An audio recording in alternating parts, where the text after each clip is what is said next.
Herodotus wrote that this immense structure, longer than 3 football fields and consisting of 3,000 chambers, surpassed anything built by the Greeks. The way Herodotus describes the labyrinth, it had all kinds of inscriptions all over it and throughout the rooms.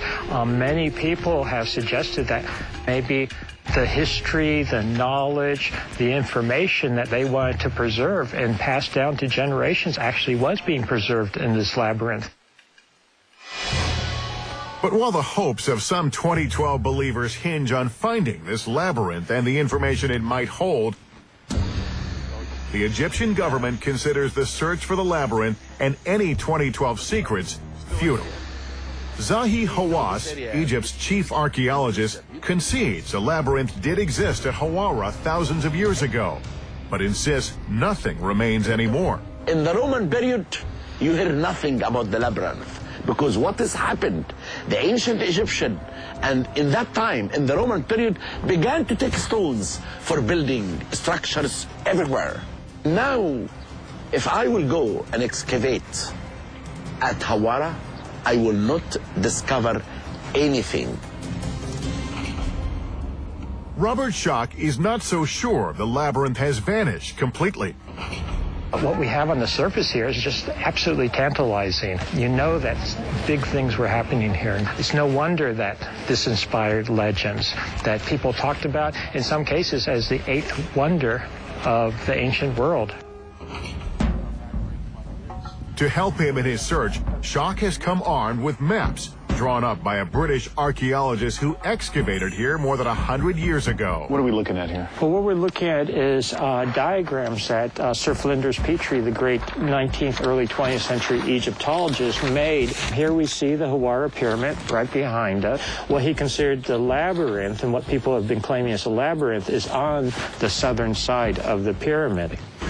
Schock and I have been given access to the inside of the pyramid at Hawara. This is it right here. We enter through the same passageway that Petrie discovered back in 1888.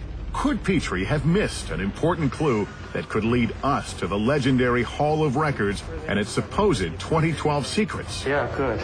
Only a few feet into the passage, our journey comes to an abrupt end.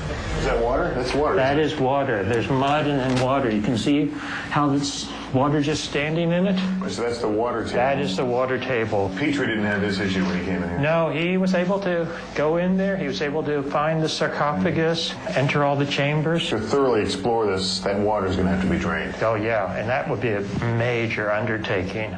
It turns out water from a nearby irrigation canal has seeped into the ground here.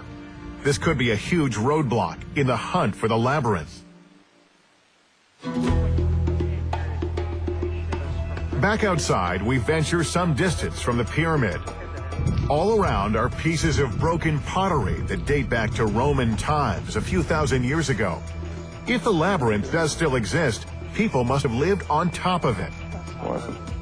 Suddenly, we see something peeking out from the sand that catches our eyes.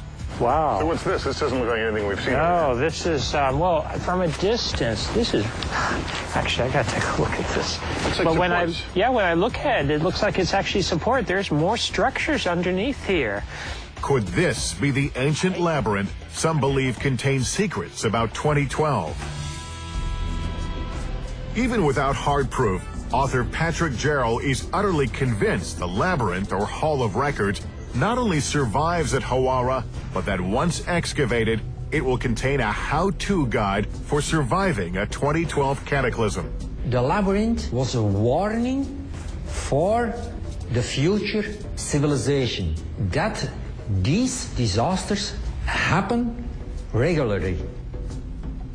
We are in a race of time. The longer we wait, the more improbable it will be that lots of people will survive this cataclysm.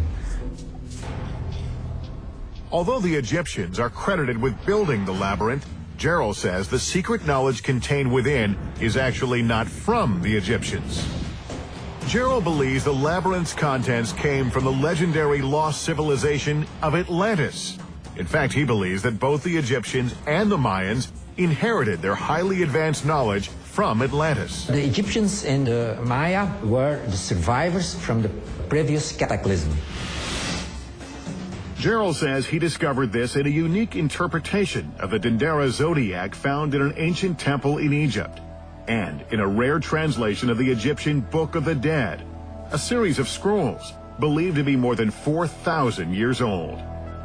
According to Gerald, both sources detail true accounts of ancient cataclysms, including the one that supposedly wiped out Atlantis.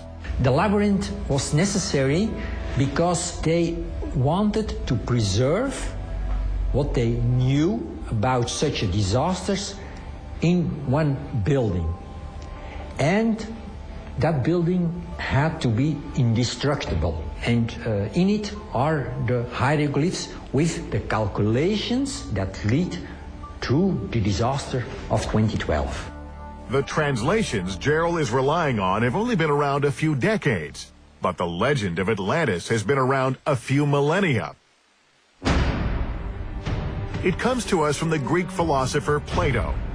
Plato is the one who first put forth the idea of Atlantis, and he inherited that knowledge from the Egyptian priesthood. They were very upset with him for the fact that he published their legends of Atlantis. According to Plato's account, Atlantis suffered a colossal earthquake around 9600 BC and sank into the Atlantic Ocean. Could this, in fact, be a true account of a cataclysm, like the one some believe will strike in 2012? Is it possible that Plato got it right? Plato is telling a story. It's a story about Athens and his own culture at the time. It has nothing to do with actual historical account of peoples that actually lived. It's mythology. But Gerald and others are convinced the story of Atlantis is more than myth. And they believe the Atlanteans managed to make arrangements to safeguard their knowledge and culture before disaster struck. And they took this knowledge and they went to these different parts of the world, such as the Himalayas and Egypt and Africa and in the South America. And it may very possibly be that the Atlantean link is the missing piece that helps us to understand the sudden rise of many of the civilizations that are mysteries to us today. In the next hour, Richard C. Hoagland will launch his quest to hunt down scientific proof that planet Earth is on a collision course with disaster, unless drastic action is taken. We'll also follow John Major Jenkins' expedition in southern Mexico, the area he's convinced is the birthplace of the 2012 date. He's hot on the trail of an ancient Mayan monument, newly discovered, which he believes will show the real truth behind the Mayan prophecy. It's amazing to think that in these jungles around here, there's probably still lots of carved monuments to be found.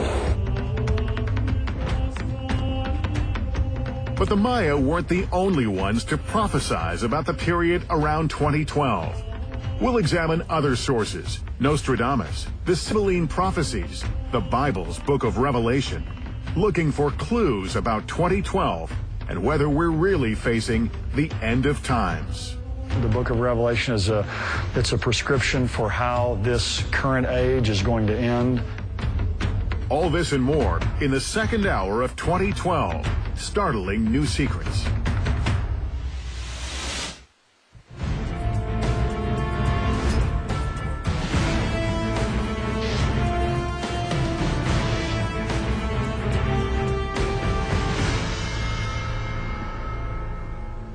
Our quest for the truth behind 2012 continues here among the Mayan ruins at Tikal. All around me are monuments marking the passage of time. For the Mayans, time was sacred. They created at least 20 different calendars, tracking everything from the movements of stars to the annual harvests. And so it's no wonder that so many people are paying close attention to the date the Mayans chose to end their long count calendar. It began in 3000 BC and ends on December 21st, 2012.